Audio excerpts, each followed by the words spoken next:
Hello and welcome to the YYC Soccer Podcast. My name is Jason Komet and my co-host is Scott Strasser. Hey, Scott. Hey, Jason, how's it going? Pretty good night tonight. You know, nothing too unusual or different. How about you? I had a pretty busy day. We had to go out to Okotoks because my cat had a surgery, and we found a clinic in Okotoks that was willing to do it for quite a bit less than the clinic we usually go to. So it's kind of a weird day. Spent the day kind of walking around Okotoks and checking out the sites there while my cat was under the knife. But yeah, back home now and excited to talk soccer with you. How's Kitty? Okay. Yeah, he's okay. He's going to be recovering for a few days, and he's like, what the hell, guys? But he'll be okay. Sounds good. So if you are a new listener to our podcast, Scott, what is the YYC Soccer Podcast all about? So we chat about soccer in Calgary at the professional, post-secondary, and amateur levels. We discuss Calgary's soccer teams and players, whether that's grassroots and amateur, all the way up to university and professional levels. And for this episode, we're going to change it up a little bit. A lot of times we start talking about Cavalry and the Calgary Wild. But I think this week we're maybe going to lead talking about League One Alberta because there's a bunch of stuff going on. Yeah, League One Alberta is wrapping up very shortly, the regular season at least. So very prudent topic and worthy of our first segment this week. And as mentioned, we will be talking about Cavalry. They're playing York United at Spruce Meadows on Saturday, and the Wild are in Montreal on Saturday as well. They'll be facing the Montreal Roses. And we have an interview this week, Scott. Who's our interview with? Earlier today, we talked with Avril Jamieson, who is a forward for Foothills' League One Alberta women's team. She's having a great year. She's joint top scorer at the moment. So it was good to catch up with her and talk about her campaign, which has been pretty prolific. And she also talked a little bit about the fact that she's going to play for St. FX in the fall. Good interview. We'll get to it in a little bit. Actually, we're going to get to it in our first segment here, where we talk about League One Alberta this week.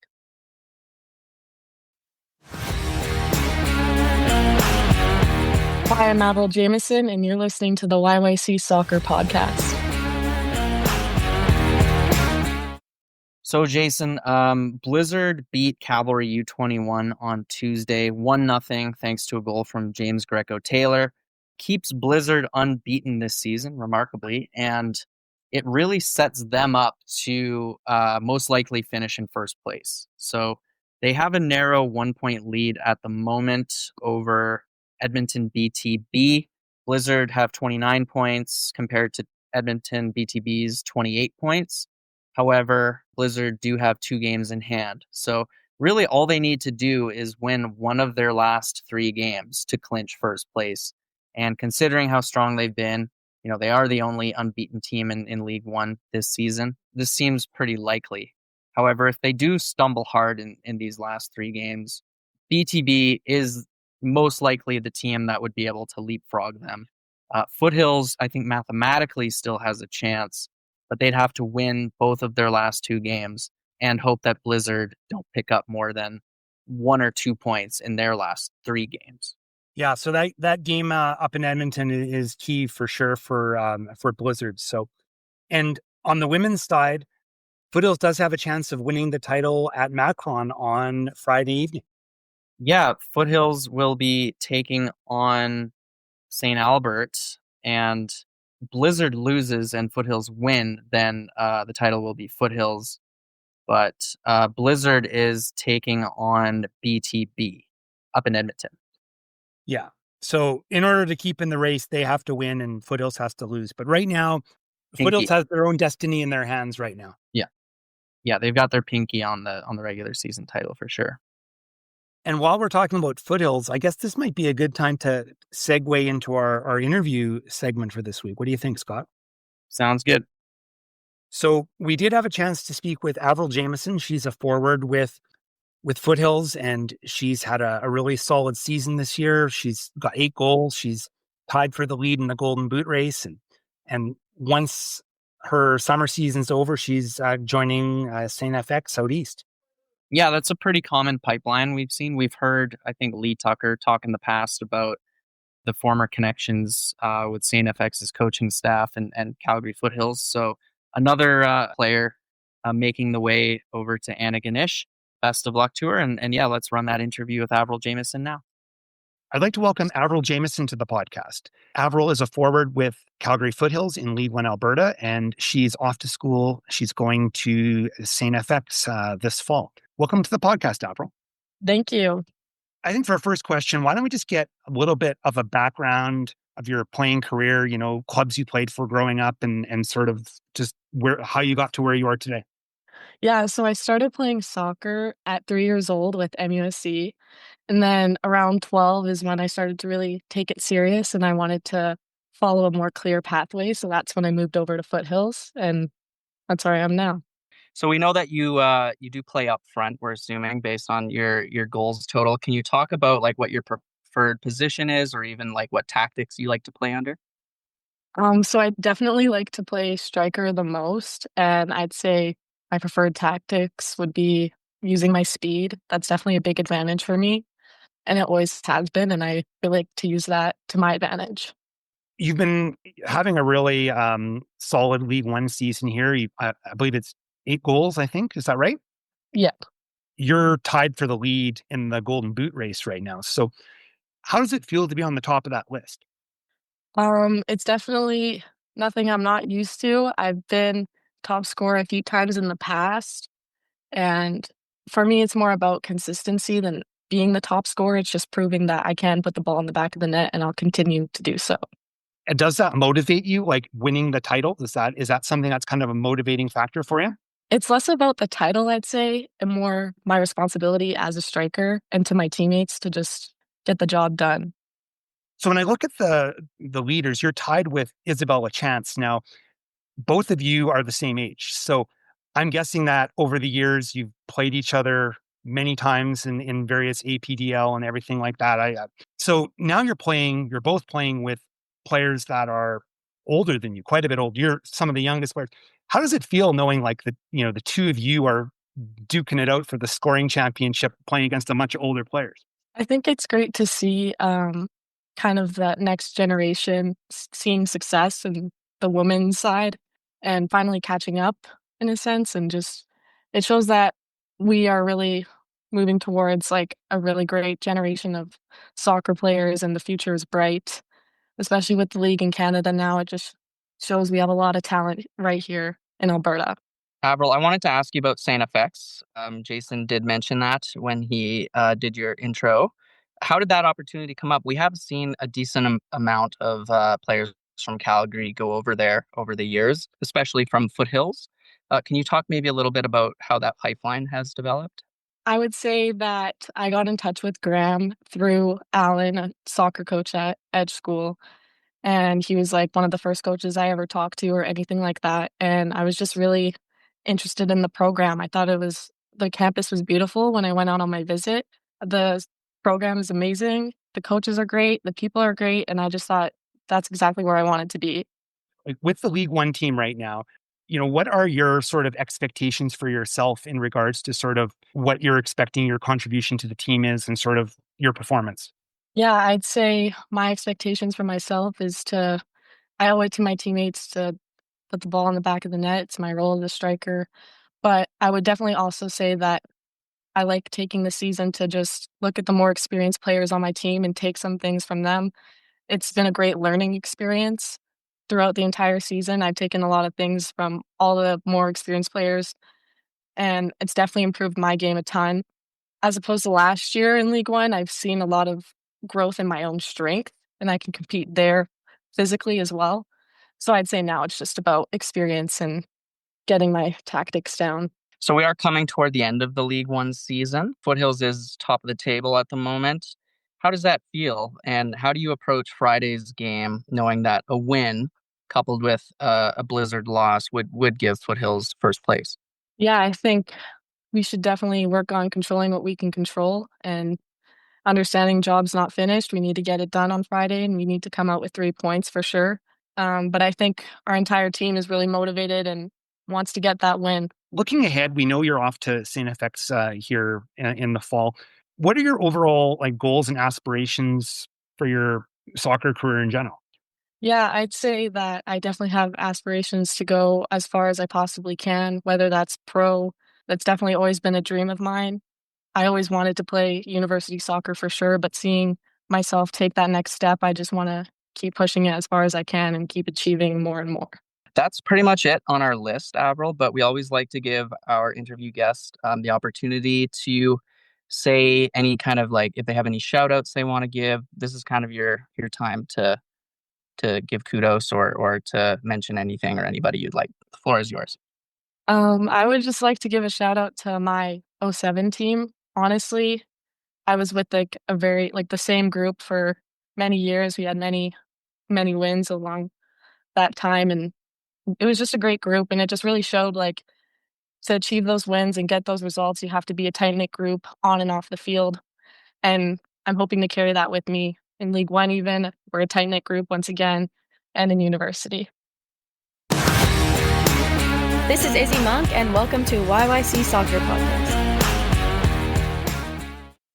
Okay, Scott, before we get to Cavalry and Wild, we actually have a couple other topics that we wanted to go over that are actually pretty interesting and relevant to the Calgary soccer scene. Totally. We usually kind of have our last segment of each episode. We call it the miscellaneous segment because it's not about a specific team. Usually focuses more on players and that kind of thing. And we had some pretty big news this week about a couple of Calgarian players or who have been called up by the Canada U17 women's team, which is going to Mexico City soon for matches against USA, Mexico, and Costa Rica. This is in preparation for the U17 World Cup, which is going to be in Morocco in October. Two Calgarians on the squad, Clara Monk and Tora Betteridge. Congrats to both of them. So Clara has been, I think, playing for the Wild U21 in League One Alberta, although the games are all exhibitions.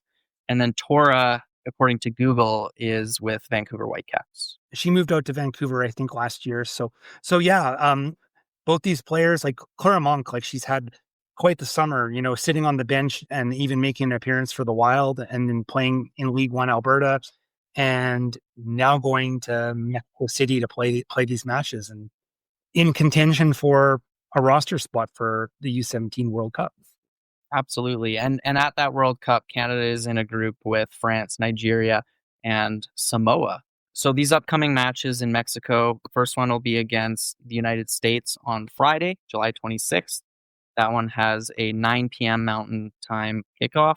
Canada will play Mexico on Monday, July 29th at 11 o'clock a.m. And they'll finish the trip off with their third game against Costa Rica next Thursday, August 1st at 9 o'clock. I'm presuming those are probably going to be on One Soccer, but I haven't checked yet. Also, Scott, you alerted me just to an update regarding a well-known Calgarian player who's been on the shelf with injury for quite a long time. Yeah, former podcast guest Mya Jones, she kind of broke her silence this week in a lengthy Instagram post about why she hasn't been playing for the last several months, right? This is something we've referenced a few times. She's on loan with AFC Toronto from the San Diego Wave, but hasn't played any games. And we've been assuming that it was due to injury. And she, of course, confirmed that she is recovering from a foot fracture, which is just not healed the way you'd expect it to. She actually suffered this injury way back in October 2024. She said she was in an air cast for 6 weeks, and upon getting more scans in December, learned that it was more serious of a break than was first thought. And after 6 weeks of recovery after that scan, she did start playing again with AFC Toronto in their preseason, but said she was still feeling a lot of pain. And then in April, went back for yet more scans and was told that it may not be something that she can actually come back from. She said she's going to try her best and she's going to try to prove that diagnosis wrong. She's very keen to play again, of course, but is at the moment not really anywhere near back to full fitness. Yeah, that's big news. So, of course, we wish her all the best, and we'll be following along to see how if there's any more updates. But yeah, that's pretty big news. And We've kind of talked about before that we knew she was injured, but we didn't really know any details. But I guess now we know. Yeah, I was assuming it was like an ACL or MCL injury because it has been a long layoff, but must be incredibly frustrating to, be in recovery mode for 6 weeks and then to finally go back for a new scan and to learn that you haven't really made any progress. It's got to be really tough on her mentally.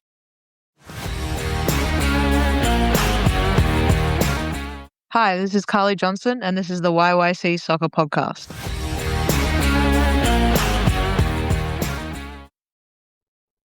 So the Calgary Wild will be taking on the Montreal Roses this Saturday in Montreal, Saturday, 5 p.m. kickoff. I believe, Jason, this is only the second time this season that the Wild will take on Montreal.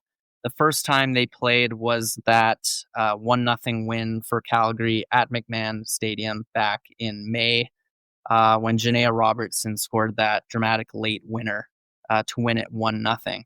But obviously it's going to be a very tough game for the Wild. Montreal is in second place at the moment, best defensive record at the moment, but a fairly average offensive output from them. So overall, their record is keeping them solidly in second place, 6-3-3. But yeah, they haven't had a crazy output of goals or anything like that. They're, Toronto, for example, has really been prolific offensively, and they haven't been quite to that level. No, but what's interesting is Montreal actually just beat Toronto 2-1 in their last game on July 18th. And that ended 5-game win streak for AFC Toronto. Looking at Montreal's recent form, before that win, they actually had lost and drawn their last 2 games. But the win against Toronto was pretty crucial because that puts them 4 points within AFC Toronto at the top of the table. And they actually have a game in hand. So I think they're going to be gunning for Calgary at home this weekend.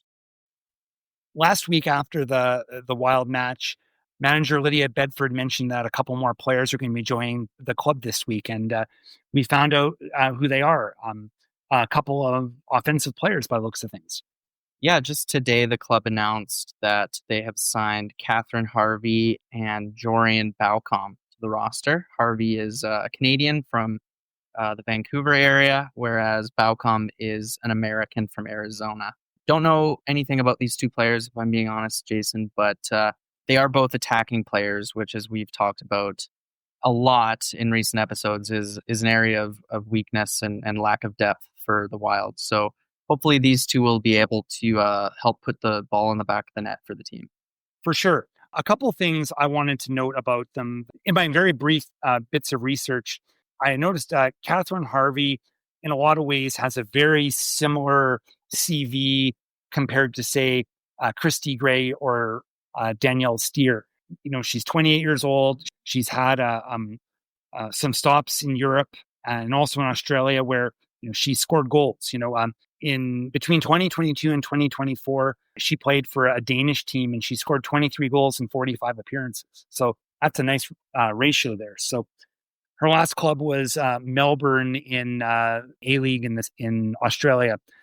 She had 15 appearances and 3 goals. Oh, and when it comes to Jorian Baucom, her experience, she has a bit of experience in Germany and a couple other places. And she had, I think most notably in 2023, 2024, she played for Hibernian in Women's Scottish Premier League. And she got 25 goals in 32 matches. That's a nice ratio there too. So clearly, yeah, both of these players have pedigrees, putting the ball in the back of the net. They're both experienced players. Baucom's also 28. By the way, point of trivia, Jorian Baucom and Sarah Kinsner played together at University of Colorado. Interesting. I did not know that. Yeah, and in terms of some of the other clubs she's played with, AC Sparta Prague in Czechia's first division, and then MSV Duisburg in Germany. She's also played in the NWSL with short stints at Racing Louisville in 2021 and the North Carolina Courage. And I think any kind of NWSL experience is a really good sign for teams in the NSL. Yeah, I would agree with that.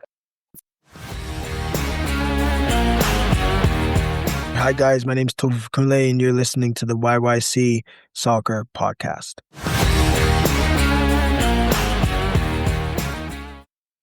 So Cavalry is back in action at Spruce Meadows this weekend. They play York United. Saturday at 3 p.m. This will be one of those matches that's on TSN in addition to One Soccer. Should be interesting for many reasons, but I guess maybe the first one on the list is Gauthier Etigne is available for selection. Yeah, he had to sit the last game, but by this time, well, I guess today, the CPL transfer window is open, so he'll be eligible to play. I think fans will be excited to see him. I don't know if he'll start or just be on the bench, probably just on the bench, but might see him come on in the second half, depending on how things are going. In terms of the opposition report, York, they're having a pretty standard York season, in my opinion. They're in fifth place at the moment, 6 wins from 15 games. They have a 6-3-6 record, but pretty decent goal differential. And they're actually coming into this one on a 5-game unbeaten streak in the league. Yeah, I kind of agree with what you're saying about York. Like, they're kind of having a typical York season. They're kind of solidly in the middle of the pack. Some games they look really good, and some games less so. But yeah, there's no love lost between these two teams, so I'm expecting a tough matchup. Yeah, it seems like whenever they play each other, there's seems to be a little bit of bad blood there. For sure. Yeah, the last time these two teams played was a 2-1 win for Cavalry at Spruce Meadows. I think that was June 8th. Sergio Camargo scored both of Cavalry's goals. And actually, the first time these two teams played in 2025, it was also a 2-1 win for Cavalry at York. And that was the game where Sergio Camargo got into a bit of trouble with his post-game comments. So we've already talked about the Wild's 2 new signings that were announced Thursday. Jason, we also saw a press release come from Cavalry that they have signed former Pacific and I think Vancouver FC player Ayman Salouf. Yeah, I was a little bit surprised. I wasn't expecting an announcement from Cavalry today, but yeah, I remember this guy a bit. I can't tell you that I remember him in great detail, but he played pretty well there for a while for Pacific. That's the best recollections I have. I think his 2023 season, he was a really key player for Pacific. And yeah, I mean, in the CPL, he's contributed to 21 goals over 55 appearances for both Pacific and Vancouver. I think he got like 10 goals for Pacific in around 37 games, according to the internet. So yeah, he's a player who is familiar with the CPL, has done well with a team that hasn't been as strong as Cavalry. So I'm curious to see how he does with a club like Cavalry and if he can elevate his game even more with some better players providing him service. For sure. And I think the one thing that surprised me at least a little bit is, another attacking player. So they've added 2 players so far in this window, and they've both been attackers. And I think the club has had, periods of time where maybe, especially maybe in the last little bit, where creation of offense has been a little bit of a problem, but I didn't really envision that the first 2 players they were going to sign in the window were going to be both offensive players. Yeah, no, but I think with Cavalry so reliant on Toby Warshevsky, and to be honest, their attacking prowess has always been semi-reliant on their main number 9, right? If you think back to past seasons we've talked about with Meyer Bevan and Joe Mason, when the main striker isn't scoring, Cavalry just isn't winning as much. And we've seen that recently with Warshevsky now, I think 6 or 7 games without a goal. So they really need somebody as a secondary striker who can score those goals when Warshevsky isn't. And in the past, we've seen guys like Malcolm Shaw, Lowell Wright, Ethan Beckford, they're just not chipping in with the goals that they need to. And I think Ayman Salouf can come in and even though there's half a season left, maybe he can get those 4 or 5 goals that Cavalry want from somebody other than Warshevsky. One more note when we start talking about available players and that sort of thing. I did notice that Michael Baldissimo did play for Cavalry U21 on Tuesday against the Blizzard. So he was in that match for 74 minutes. So I'd say that's very promising sign, and a sign that we might see him sitting on the bench even this weekend, possibly. That is good news for Cavalry's midfield. So interesting to see if he makes the 18. Thank you for listening to the YYC Soccer Podcast. You can have this podcast downloaded to your device as soon as it becomes available by subscribing on Apple Podcasts, Spotify, or other platforms. Check out our website at yycsoccer.com, where you can look through our episode archive, and you can find other options to listen, including our YouTube channel. We also have links on our website on how to buy Scott's book. It's all about the history of pro soccer in Calgary and called Here Come the Cavalry. You can leave a question or comment in the Contact Us section of our website. You can also interact with us on social media such as Twitter X, Instagram, and Blue Sky, where our username is YYC Soccer 403. Thanks for listening.